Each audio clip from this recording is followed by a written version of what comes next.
그리스도 예수 안에서 가족된 평안교회 성도님들 이렇게 만나 뵙게 되어 참으로 반갑습니다. 저는 미얀마에서 온 노진영 선교사입니다. 2024년 마지막 밤 금요일 이 밤에 또 우리 예수님의 복음을 함께 나누게 되어 너무 기쁩니다. 로마서 3장 9절 말씀을 중심으로 예수가 필요한 죄인이라는 제목으로 말씀의 은혜를 함께 나누도록 하겠습니다. 여러분, 예로부터 이 세상은 동양과 서양으로 구분하곤 했습니다. 사실 이 세상에는 수없이 많은 민족이 있고, 제가 선교하고 있는 그 미얀마만 해도 한 나라 안에 135개의 민족이 있어요.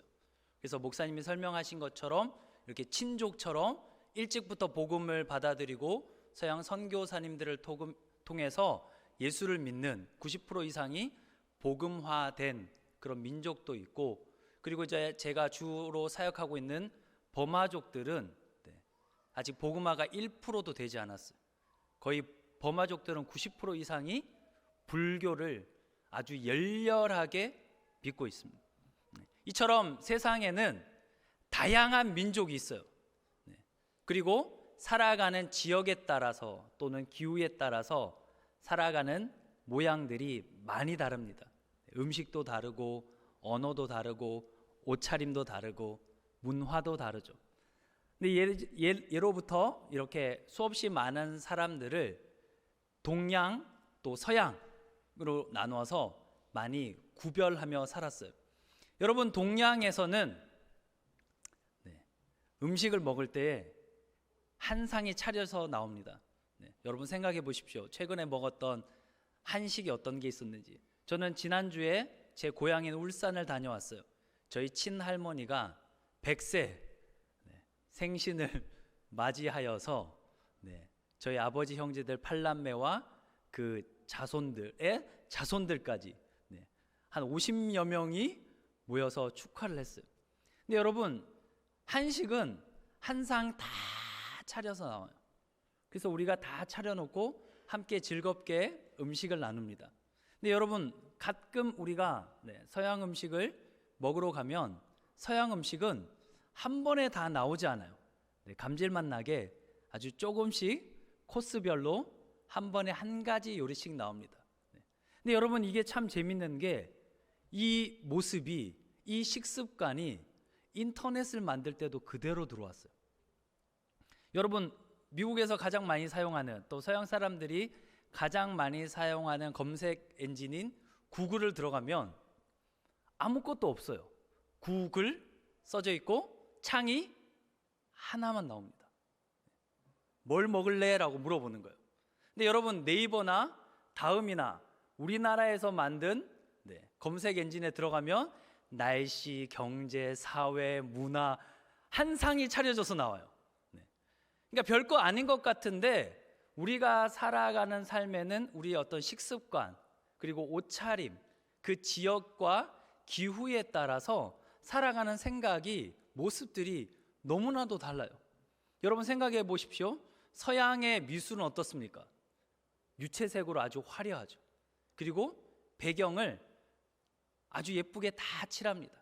만약에 누군가가, 아주 유명한 작가가 그림을 그리다가 중심은 구도를 다 잡아놓고 그렸는데 배경을 다 마무리하지 못했다. 그러면 그 그림은 미완성이라고 불러요. 근데 여러분, 동양의 서예를 한번 생각해 보십시오. 동양화, 검은색 먹을 열심히 정성껏 간 다음에 몇 줄 안 그립니다. 난을 그려요. 한 3-4줄 그려놓고 다 그렸다 그럽니다. 그러면 안 그린 곳이 너무 많은데 뭐라 그러죠? 여백의 미라고 합니다. 그러면 거기서 이제 그리지 않은 부분에서 아름다움을 보자는 거예요. 여러분, 서양에는 특히 유럽을 가면 유명한 관광지마다 분수가 있어요. 예로부터 서양에서는 자연을 개발하고 자연을 이렇게 관찰하는 걸 좋아했어요. 근데 여러분, 동양 사람들은 어디서 피서를 즐기죠? 폭포수 아래서 창을 하고 시를 쓰고 그림을 그렸습니다. 여러분, 이렇게 동양과 서양이 다른데 가장 큰 차이점이 바로 이 사고방식이에요. 여러분 혹시 서양 철학의 핵심을 아세요? 서양 철학의 핵심, 프란시스 베이컨이 말했던 아는 것이 힘이다. 서양 사람들은 이성을 중시해요. 아는 게 곧 힘이고 능력이고 돈이고 성공이라고 생각해요. 근데 여러분, 저와 여러분 동양 사람이잖아요. 자, 이제 동양 철학의 핵심을 말할 건데 여러분 철학과를 안 나왔어도 상관없어요. 다 아실 거예요. 동양 철학의 핵심 뭐죠? 모르는 게 그렇죠, 약이다. 서양 철학의 기반은 아는 것으로부터 시작합니다. 아는 게 힘이야. 많이 배워야 돼. 잘 배워야 돼. 학위가 있어야 돼. 근데 동양 사람들은 인생을 어떻게 생각하죠? 다 알 필요 없어. 때로는 모르는 게 약이야. 이처럼 동양과 서양은, 그리고 사람들은 자신이 살아가는 지역 또는 음식, 기후, 문화에 따라 참 다릅니다. 참 달라요. 여러분 옆에 있는 사람과도 보면 참 많은 것이 다를 거예요. 근데 성경에 보면 세상에 있는 수없이 많은 민족들이 있고 나라들이 있고 언어들이 있고 그 지역에서 살아가는 사람들이 있는데 이 다름을 넘어서 우리 민족은 너무 특별해 라고 한 민족이 있었어요. 그 민족이 어떤 민족이죠?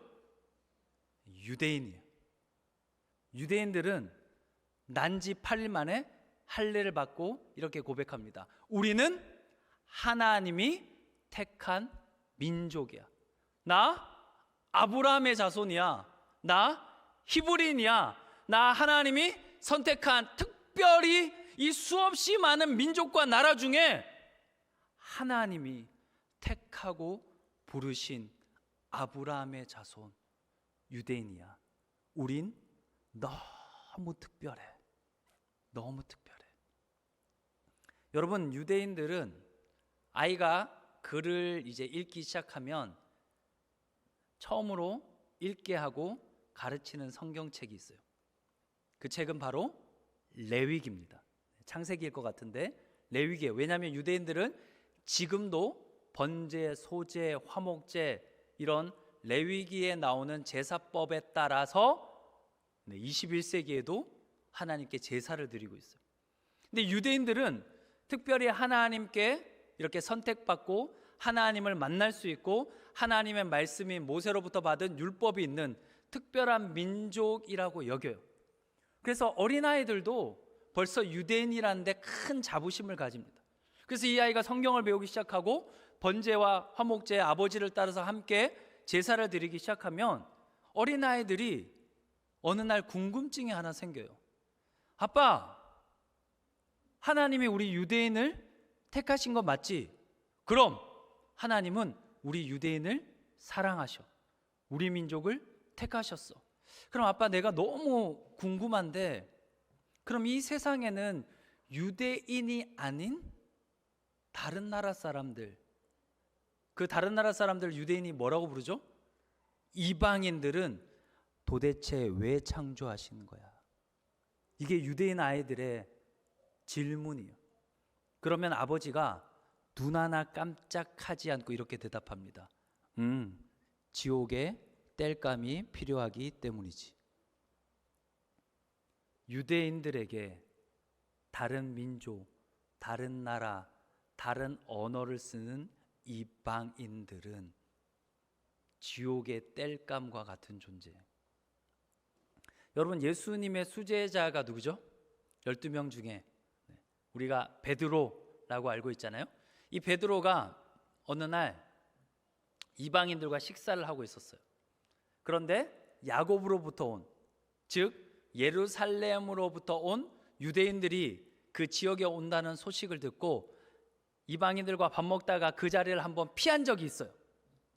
그것을 이방인의 사도였던 바울이 그 사실을 알게 되고 큰 형님뻘 되는 예수님의 수제자였던 베드로를 책망하는 내용이 갈라디아 2장에 나옵니다. 한번 찾아볼까요? 갈라디아서 2장입니다. 신약 성경 갈라디아서 2장 15절 말씀이에요. 이방인의 사도였던 바울이 유대인이었고 예수님의 수제자였던 베드로가 이방인과 함께 식사를 하다가 같은 유대인들이 그 모습을 보고 자신이 부끄러울까 봐 그 자리를 떠났던 그 베드로를 향해서 책망하면서 바울이 뭐라고 했냐면 함께 읽겠습니다. 15절 시작. 우리는 본래 유대인이요 이방 죄인이 아니로되. 우리는 본래 유대인이요. 이 말이 무슨 말이에요? 본래 우리는 택함 받은 의인, 선민, 하나님의 백성이고 나머지 이방인은 다 뭐예요? 죄인이다. 이게 이방인을 향한 평범한 유대인들의 생각이에요. 예수님의 제자였던 베드로도, 이방인의 사도였던 바울도 둘 다 유대인이었잖아요. 유대인들은 원래 이렇게 생각해요. 우리는 본래 유대인이야. 달라. 이방인들과 달라. 지옥의 땔감들과 다르지. 우리가 얼마나 다른데. 우리는 매주 성전에 가고 8일 만에 할례를 받고 모세의 율법대로 절기도 다 지키고 11조도 드리고 금식도 하고. 우리는 이방인과 달라도 너무 다르지. 그렇게 생각했어요. 근데 여러분, 그 바울이 율법의 의로 똘똘 뭉쳐졌던, 이방인들을 벌레 취급했던, 지옥의 땔감으로 여겼던 바울이 다메섹 도상에서 부활하신 예수님을 만나고 깨달은 게 한 가지 있어요. 예수 믿는 자들을 잡아 죽이려고 살기가 등등해서 말을 몰고 거칠게 말을 몰면서 다메섹을 향해 가는 그 다메섹에 막 도착하기 직전에 부활하신 예수님을 만나고 바울이 깨달은 것이 바로 오늘 우리가 함께 읽은 로마서 3장 9절이에요. 로마서 3장 9절로 돌아와 볼까요? 오늘 우리가 함께 읽은 본문 말씀입니다. 로마서 3장 9절이에요. 앞에 화면이 있으니까 같이 읽겠습니다. 시작. 그러면 어떠하냐? 우리는 나으냐? 결코 아니라.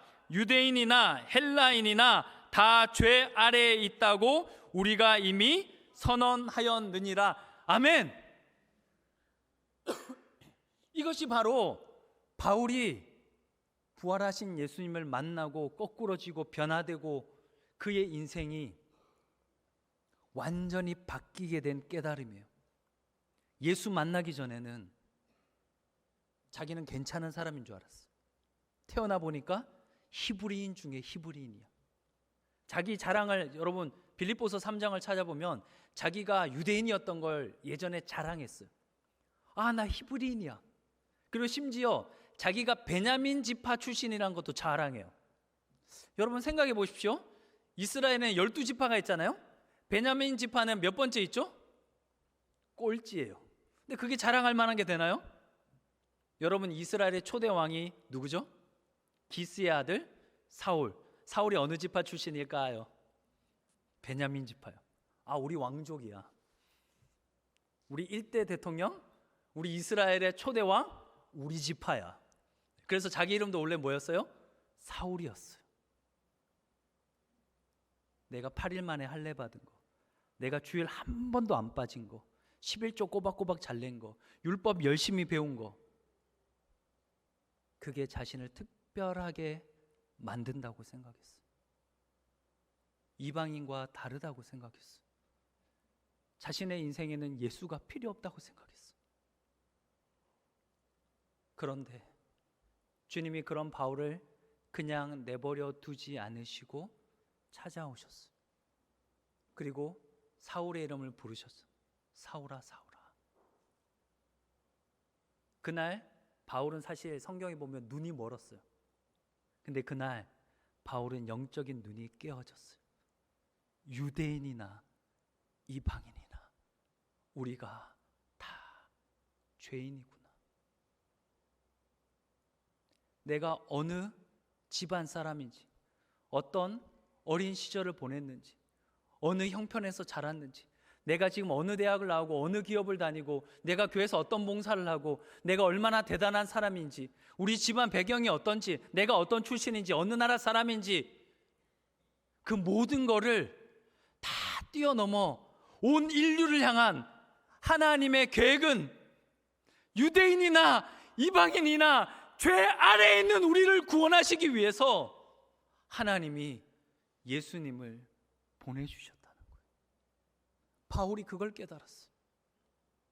바울이 그걸 깨달았어. 내가 죄인이구나라는 걸 그날 깨달았다고요. 할례로도, 여러분 옛날 주일학교 때 여러분 어렸을 때 불렀던 혹시 이 찬양 기억나세요? 오늘 설교를 준비하면서 제가 이 찬양이 갑자기 떠올랐어요. 돈으로도 못 가요 하나님 나라. 제가 그 다음에 가사가 생각이 안 나서 찾아봤어요. 여러분 1절 가사에 보면 어떻게 못 가냐면, 첫 번째 돈으로 못 가요. 그리고 두 번째 힘으로 못 가요. 그리고 2절 가사를 보면 요즘은 안 쓰는 표현이지만 이렇게 돼 있어요. 벼슬로도 못 가요. 네. 그리고 지식으로 못 가요. 마지막 3절이에요. 여기 어여쁘신 분들이 많은데 어여뻐도 못 가요. 평안교회에서 내가 제일 맘 착해. 맘 착해도 못 가요 하나님 나라. 거듭나면 가는 나라. 여러분 거듭나는 게 뭐죠?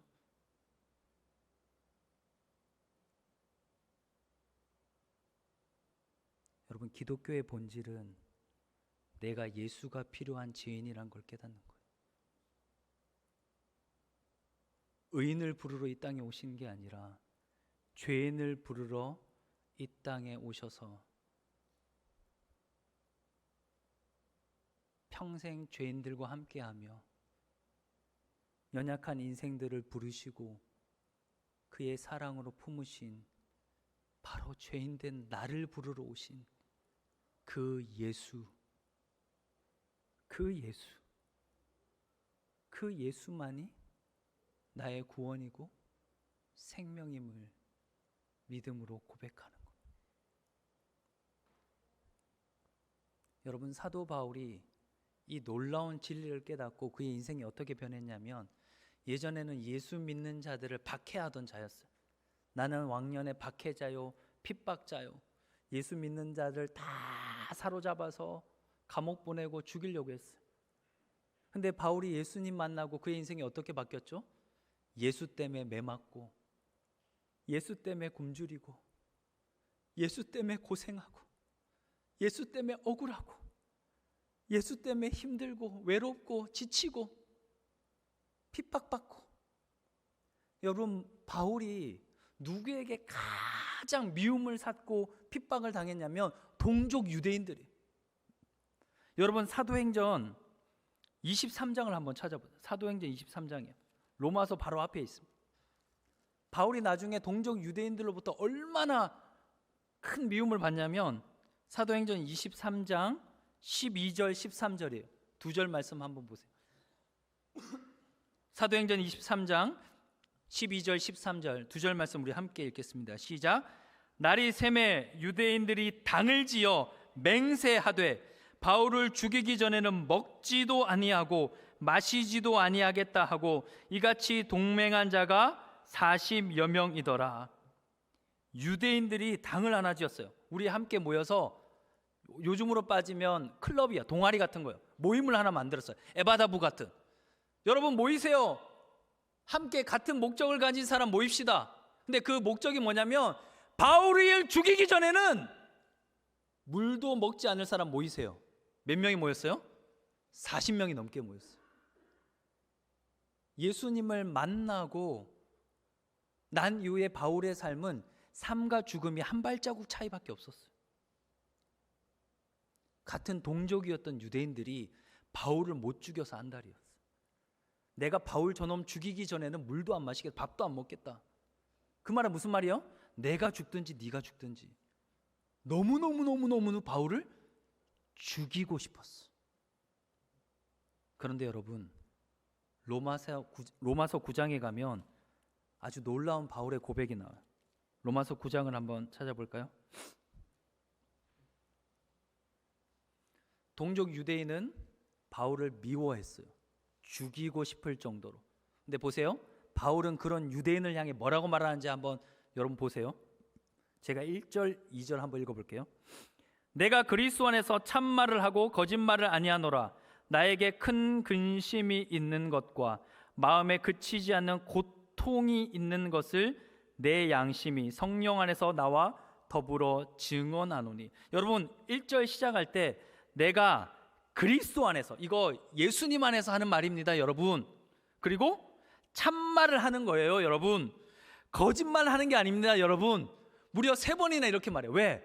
이 글을 읽을 사람이, 바울이 하는 이 말을 들을 사람이 안 믿을 게 뻔했거든요. 여러분 보세요. 여러분, 저와 여러분이 잘 모르는 사이지만 제가 무슨 말을 하면 여러분이 안 믿을 것 같은 거예요. 그래서 제가 강조하는 거예요. 아, 이거 예수님의 이름으로 하는 말이에요. 저는 태어나서 거짓말을 해보면 이거 정말 참말을 제가 지금부터 할 거예요. 이건 절대 거짓말이 아니에요 라고 무려 바울이, 이방인의 사도로 이미 정평이 나왔던 바울을 존경하고 바울을 따르고 바울과 함께하고 싶은 사람들이, 바울이 세운 교회가 소아시아의 유럽에 수없이 많이 세워진 이때에 바울이 왜 이렇게까지 말했냐면 안 믿을 것 같았어요 사람들. 에이, 그래도 바울이, 아무리 사도라도 바울이 무슨 말을 하려고 하기에 사람들이 안 믿을까 봐 이렇게 3번이나 못을 박으면서 얘기했냐면 바울의 마음에 근심이 있다는 거예요. 큰 근심이 있어서 내가 밥을 먹을 때든 길을 갈 때든 누워서 잠을 잘 때든 가슴에 큰 돌을 얹은 것처럼 내 마음에 괴로움이 있어요 여러분. 여러분, 내가 이방인의 사도로 예수의 복음을 가지고 빌립보 감옥에 갇혔을 때 매를 그렇게 맞고도 찬양하고 기도하고 하나님의 영광을 찬송할 때 감옥문도 열렸던 사람이에요. 근데 그 바울이, 예수 안에서 늘 기뻐하라고 말했던 바울이, 여러분 빌립보서를 보면 3장과 4장에 보면 계속 기뻐하라는 말이 나와요. 근데 여러분 재밌는 게 바울이 그 빌립보서를 쓸 때 로마 감옥에 있었거든요. 근데 여러분 상식적으로 생각해 보세요. 감옥 밖에 있는 사람이 감옥 안에 있는 사람에게, 아, 감옥 안에 춥고 힘들겠지만 조금만 힘을 내시고 예수 안에서 위로받고 힘내세요 하는 게 맞아요? 아니면 감옥 안에 있는 사람이 밖에 자유롭게 돌아다니는 사람에게 예수 안에서 제발 좀 기뻐하세요, 나는 지금 감옥 안에 있어도 예수 때문에 너무 기뻐요, 이게 바울이거든요. 바울은 매를 맞아도 감옥에 갇혀도 예수 때문에 기뻤던 사람이에요. 근데 그 바울이, 여러분, 내가 말 못할 큰 고민이 있어요. 늘 가슴에 이 돌덩이를 하나 얹고 살고 있는 것 같은 괴로움과 아픔과 그 말 못할 아픔이 있어요 여러분. 에이, 바울에게 그런 게 뭐가 있겠어. 그리스도 안에서 내가 하는 말이에요. 이건 참말이에요. 이건 거짓이 아닙니다 라고 하면서 했던 말이 뭐냐면 3절이에요. 나의 형제 곧 골육의 친척을 위하여 내 자신이 저주를 받아 그리스도에게서 끊어질지라도 원하는 바로다. 지금 유대인들은 바울을 죽이고자 안달이 났는데 그 원수 같은 유대인들 때문에, 자기 친족 형제 유대인들 때문에 자기는 늘 마음에 고통과 아픔과 슬픔과 괴로움이 있었다는 거예요. 근데 사람들이 상식적으로 안 믿을 것 같아요. 왜? 바울을 누가 바울을 제일 싫어요? 누가 제일 바울의 사역을 방해해요? 누가 제일 바울을 죽이고 싶어서 난리 났어요? 유대인들. 근데 지금 바울이 뭐라고 하는 거예요? 자기를 못 죽여서 안달난 유대인들 때문에 내 마음이 늘 슬프고 아프고 괴롭고 그들을 너무 사랑하는 거예요.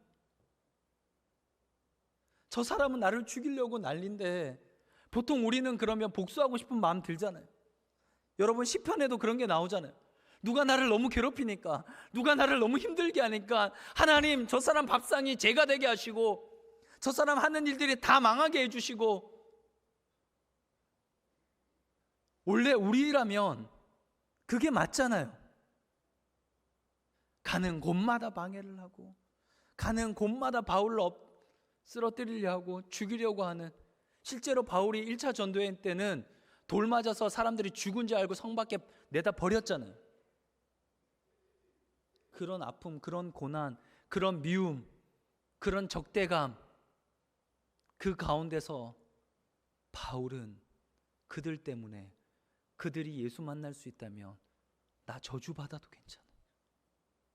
나 예수로부터 끊어져도 좋으니까 내 동조, 내 형제, 우리 부모 형제 예수 믿게 해주세요. 예수 만나게 해주세요. 저 율법으로 똘똘 뭉쳐서 할례 받은 거 자랑하고 11조 한 거 자랑하고 절기 지킨 거 자랑하고 금식했다고 자랑하고 봉사 많이 한다고 자랑하고 신학교 나왔다고 자랑하고 선교사라고 자랑하고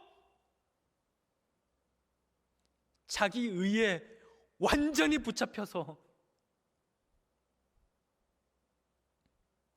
예수 없어도 되는 것처럼, 예수 없이도 잘 사는 것처럼, 예수 없이도 의로운 것처럼 살아가는 우리 유대인들, 하나님 저들을 구원할 수 있다면 나는 그리스도로부터 끊어져도 괜찮습니다. 근데 여러분 이 말을 안 믿을 것 같은 거예요. 에이, 내 구원이 제일 중요하지. 그래서 바울이 이 말을 하기 전에 3번이나 얘기한 거예요.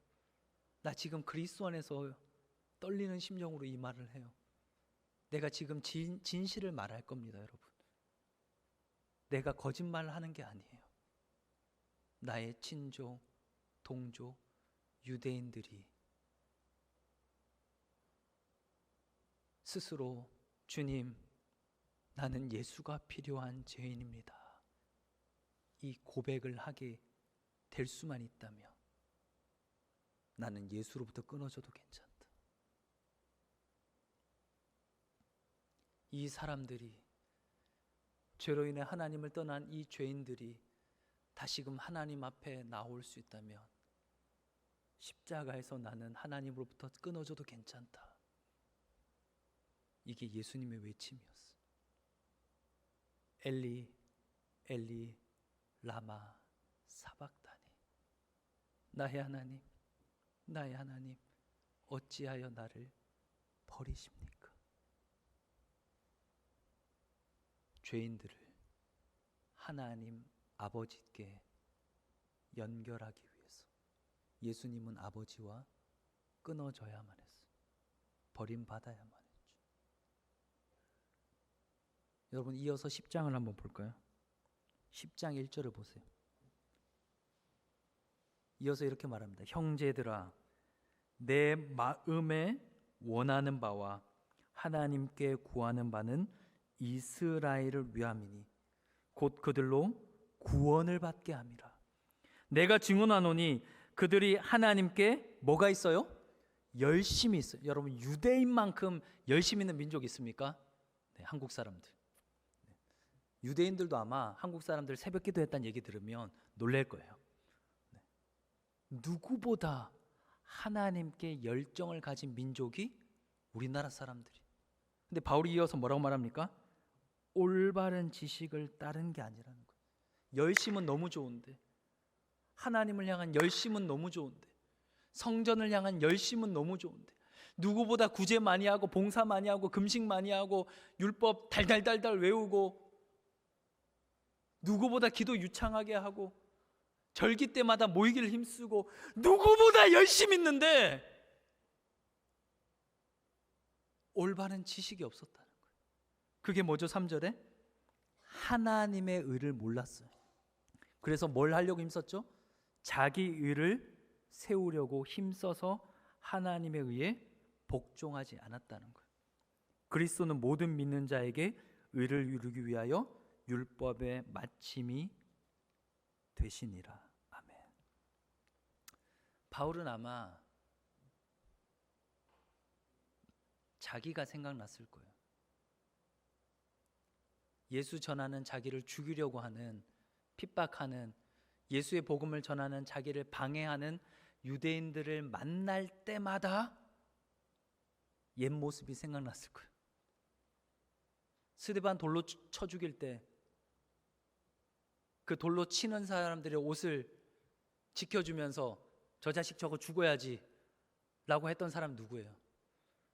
예루살렘에 있는 예수 믿는 사람들 잡아 감옥 가는 거 성에 안 차서 다메섹에 있는 이 지구상에 있는 예수 믿는 사람들 다 잡아 죽이려고 했던, 예수의 복음을 가로막기 위해 가장 열정을 가지고 가장 예수 믿는 사람들을 못 죽여서 안달이었던 사람 누굽니까? 바울이죠. 그런 바울이 자기가 예수의 복음을 전할 때 자기를 핍박하고 미워하고 복음을 방해하는 자들을 볼 때마다 누가 생각났겠어요? 자기 옛모습이 생각나는 거야. 내 옛모습이, 내 옛모습이, 내 옛모습이. 내가 예수 믿은 게 너무 큰 은혜구나. 내가 딱 저랬는데, 내가 하나님의 의인 예수를 모르고, 예수님이 왜 십자가에서 죽은지도 모르고 매주 매일 내 의를 세우느라, 종교적인 의를 세우느라, 율법을 어떻게 보면 더 잘 지켜서 사람들 앞에서 의롭다 인정받아 보려고,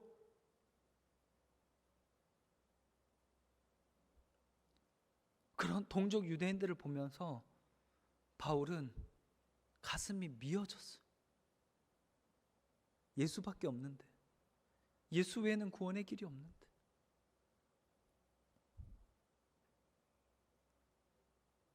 여러분, 예수밖에 없습니다. 나의 의로는, 나의 노력으로는, 나의 공로로는, 나의 열심으로는 내 죄를 이만큼도 씻을 수 없어요.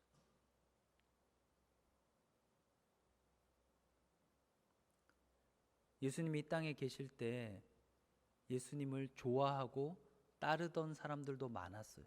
성경에 보면, 특히 누가복음에 보면 꼭 콘서트장 같은 그런 구절이 있어요. 무슨 구절이냐면, 예수님을 보기 위해서 사람들이 너무 많이 몰렸어. 그러니까 아이돌이 공연할 때 보면 사람들이 막 몰려서 서로 너무 몰리다 보면 어떤 일이 발생하죠? 서로가 서로의 발을 밟게 돼요. 근데 성경에 이런 구절이 있어요. 예수님을 보러 사람들이 너무 많아서 옆 사람의 발을 밟지 않고는 서 있을 수 없을 정도로. 누가 그렇게 약간 뭐라고 할까요? 시각적으로 그 정도로 예수님이 말씀을 전한다, 예수님이 병 고치는 사역을 하고 오병이어의 기적을 베풀고 귀신을 내어 쫓고 할 때 예수님 주변에 사람들이 많이 있었어요. 근데 그에 반해 종교 지도자들, 특별히 서기관과 바리새인들, 대제사장들은 늘 궁리했어요. 어떻게 하면 예수를 잡지? 어떻게 하면 예수를 죽이지? 그러다가 예수님의 제자 중 한 사람인 가룟 유다가 예수를 은삼십에 팝니다. 그리고 여러분 잘 알다시피 겟세마네 동산에서 아버지의 뜻대로 이 잔이 떠날 수 있다면, 하지만 내 뜻대로 마옵시고 정말 땀방울이 핏방울 같이 그렇게 기도하시는 그 밤에 예수님은 붙잡혀요. 당시 로마 총독이었던 빌라도 앞으로 성난 군중들과 종교 지도자들이 예수를 끌고 갑니다. 그리고 예수님은 유월절을 앞둔 그날 신문을 당하죠. 근데 여러분, 로마에서 총독으로 이렇게 예루살렘이나 이런 피지배국에 이렇게 파견을 받을 정도면 정치력이 대단한 거예요. 사실은 가룟 유다가 배신했고, 그 다음에 종교 지도자들이 예수님을 시기해서 그렇게 떠넘겼지만, 사실 모든 마지막에 뭐라고 할까요? 누명은, 그러니까 잘못은, 오역은 다 빌라도 갔어요. 그래서 사도신경에도 빌라도만 나옵니다. 본디오 빌라도에게 고난을 받으시고. 근데 제가 오늘 잠깐만 빌라도를 변명하자면, 빌라도는 생각보다 노련한 사람이에요. 아무나 로마에서 그 자리까지 올라갈 수 없어요. 매우 비범하고 명석하고 정치적이고 예민한 사람이에요. 그래서 그가 예수님을 신문했을 때 그는 바로 깨달았어요. 예수님이 무죄라는 걸. 그래서 사람들에게 아예 선언합니다. 내가 신문해 봤는데 이 사람 뭐가 없어요? 죄가 없다. 예수님의 죄가 뭐예요? 배고픈 사람 물고기랑 떡 나눠주고, 아픈 사람 고쳐주고 귀신 들린 사람 병 낫게 해주고 그걸로 죽일 죄가 됩니까? 그러니까 빌라도는 딱 그냥 한 번에 알아챈 거예요. 예수님에 뭐가 없어요? 죄가 없다는 걸. 그래서 여러분 성경을 보시면 마태, 마가, 누가, 요한이 기록한 부분들을 복음서를 잘 보면 무려 3번이나 빌라도는 예수님을 무죄라고 선고해요. 내가 볼 때 뭐예요? 무죄야. 근데 결론이 어떻게 됐죠? 십자가에 못 박아. 그러니까 이게 말도 안 되는 거예요. 자, 그러면 무슨 일이 일어났냐면 빌라도는 아무리 생각해도 예수님이 무죄인데 예수님을 끌고 온 사람들은 무조건 예수가 지금 죄가 있어야 되는 거예요. 그래서 빌라도가 그 짧은 시간에 꾀를 냅니다. 무슨 꾀를 내냐면 우리로 따지면 그런 거예요. 명절마다 죄인 한 사람을 풀어주는 거예요. 광복절 특사처럼 죄가 있는데 감옥에 갇혀 있는데 특별히 이 사람을 사면해 주는 거죠. 그래서 그 짧은 시간에 빌라도가 지금 빌라도의 감옥에 총독 관저 안에 있는 악인들 중에 죄수들 중에 제일 죄질이 나쁜 사람이 누군지를 떠올려요. 이 사람은 로마를 대적해서 밀란을 일으켰어요. 무슨 말이냐면 반역을 했다는 거예요. 로마의 지배 아래 있는데 이거 나는 못 참겠다 하고 칼을 들고 일어섰어요. 그래서 성경에 보면 밀란을 일으키고 사람을 죽였다고 돼 있어요. 그럼 뭐죠? 살인죄예요. 난을 일으키고 로마에 대항해서 사람을 죽여서 지금 붙잡혀서 감옥에 와 있어요. 아주 재질이 나쁜 사람이죠. 자, 이 사람이랑 빌라도가 아무리 생각해도 무죄인 예수님을 비교를 하는 거예요. 그럼 빌라도 생각에 당연히 예수님을 풀어줄 거라고 생각한 거예요. 그 정도로 정치적인 사람이에요. 자, 그래서 묻습니다. 여러분 이제 6월절이 다가왔는데 내가 2사람 얘기할 테니까 한 명 골라요. 이 사람 풀어줄 거예요. 자, 얼마 전에 큰 난을 일으키고 거기서 사람들을 막 죽이고 그랬던 12월 초에 우리도 막 난리가 났었는데 이런 큰 난리를 일으키고 나를 어지럽게 한 사람과 배고픈 사람, 가난한 사람, 병든 사람, 힘든 사람 곁에서 친구가 되어주고 그러다가 종교 지도자들의 모함으로 와 있는 예수님. 자, 누구 풀어줄까요? 여러분 아무도 안 풀어주고 싶으세요? 근데 사람들이 누구 이름을 외쳤죠? 그 사람의 이름이 뭐죠? 바라바죠. 바라바, 바라바. 빌라도가 너무 당황한 거예요. 당연히 예수님을 선택해야 되는데 사람들이 바라바의 이름을 불렀어요. 너무 당황한 나머지 빌라도가 이어서 묻습니다. 야, 그럼 예수는 어떡하지? 그때 그 사람들이 더 큰 목소리로 이렇게 말해줘. 십자가에 못 박으라. 십자가에 못 박으라.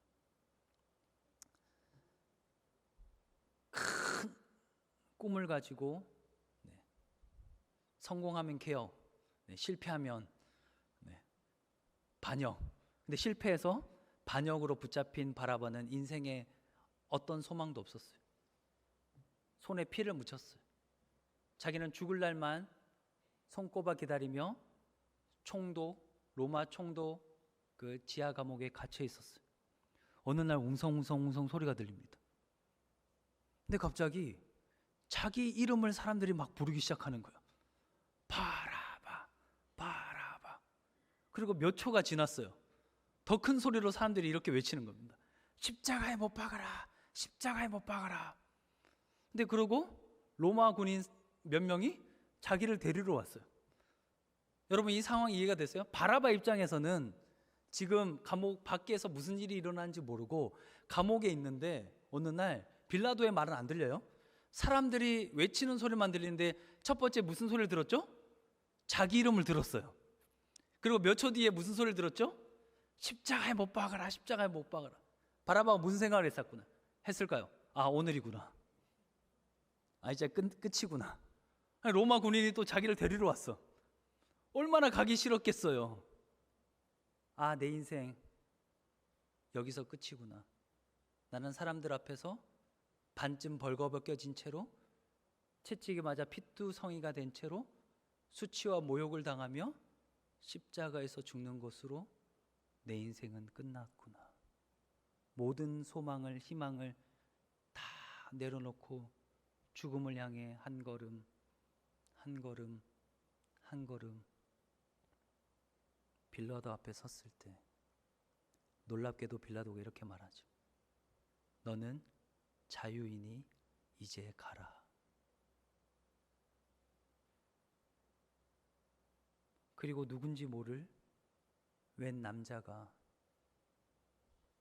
사람들로부터 미움을 받고 손가락질을 당하고 침뱉음을 당하고 그 우람한 로마 군인들의 그 두꺼운 팔뚝으로 내려 찍는 그 채찍질을 다 당하고 반쯤 벌거벗겨진 채 그 가냘픈 몸으로 손과 발에 못이 박히고 머리에 그 날카로운 가시 면류관으로 끝없이 피가 흘려 눈을 뜰 수가 없고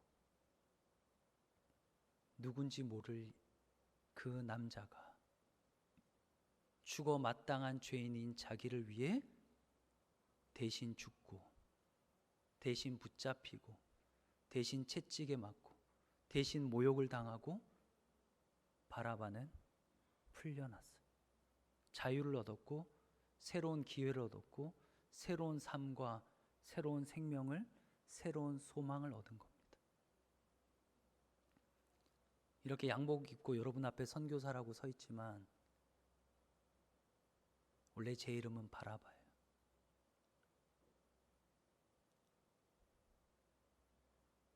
예수 때문에 살아났고 예수 때문에 기회를 얻었고 예수 때문에 숨 쉴 수 있고 예수 때문에 일할 수 있고 예수 때문에 자녀들을 키울 수 있고 예수 때문에 살아갈 수 있는 내가 바로 바라바입니다.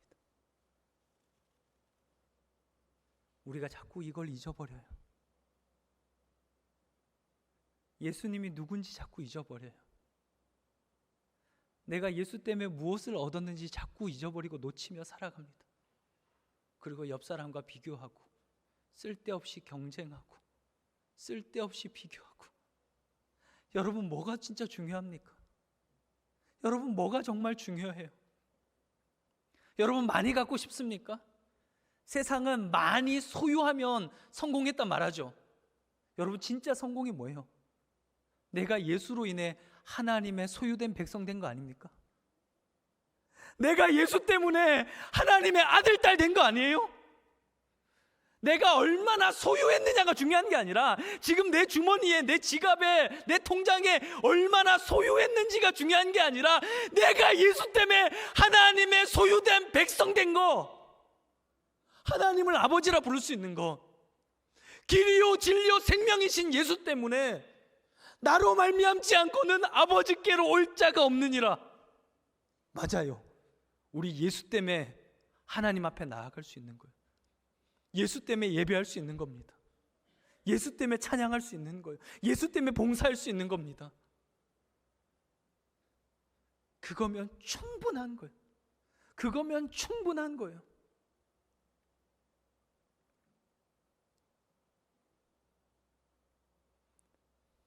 저는 예수님의 얼굴을 본 적이 없어요. 저는 목사 안수 받을 때 그래도 어렴풋이 꿈에라도 볼 수 있을 줄 알았어요. 근데 어느 날 궁금한 게 생겼어요. 나는 예수님을 본 적이 없는데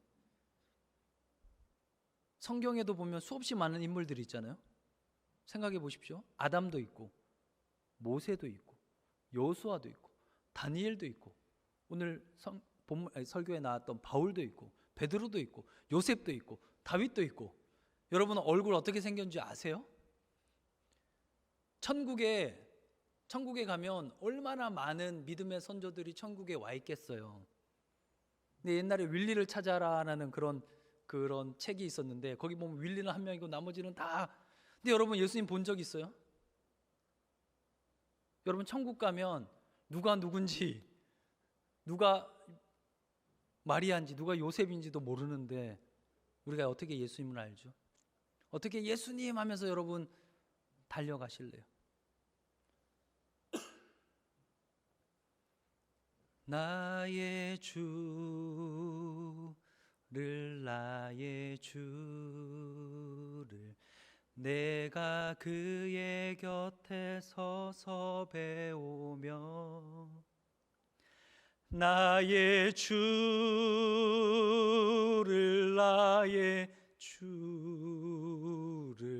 손에 못자국을 보아 알겠네. 우리가 하나님 나라에 가면 몸이 다시 사는 것과 영원히 사는 것을 믿사옵나이다 라고 고백하는 것처럼 우리는 몸이 다시 살 거예요. 새로운 몸이 될 겁니다. 저는 2년 전에 큰 수술을 했어요. 배에 40cm, 옆구리에 30cm의 큰 흉터가 있어요. 부활하는 몸을 입으면 깨끗하게 될 거예요. 어렸을 때 친구가 돌장난을 하다가 머리통이 깨진 적도 있는데 그 땜통도 없어질 거예요. 깨끗해지겠죠. 근데 단 한 분, 예수님의 손에 못자국은 지워지지 않을 거예요. 예수님 얼굴 몰라도, 예수님 본 적 없지만 그 못자국 난 손 붙들고 그 주님 다시 만난 날 소망하면서 날마다 믿음으로 사시기 바랍니다. 속상할 일 있죠. 여러분 밖에서는 안 속상한데 교회 와서 더 속상할 때 있죠. 주님 손 붙잡으세요.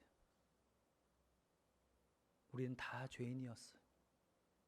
예수가 불러주지 않으면 타다버린 나무 조각 같은 인생이야. 세상 제일 고집 세고 제일 말 안 듣고 제일 못난 그런 사람 하나님이 부르셔서 구원하시고 오늘 여기까지, 이 자리까지 여러분 세운 겁니다. 날마다 내가 예수가 필요한 죄인임을 믿음으로 고백하며 그리스도의 은혜가, 십자가의 사랑이 여러분이 발 딛는 곳마다 흘러가기를, 그래서 여러분이 살아가는 모든 곳에 하나님의 나라가 임하기를 주님의 이름으로 축복합니다. 기도하겠습니다.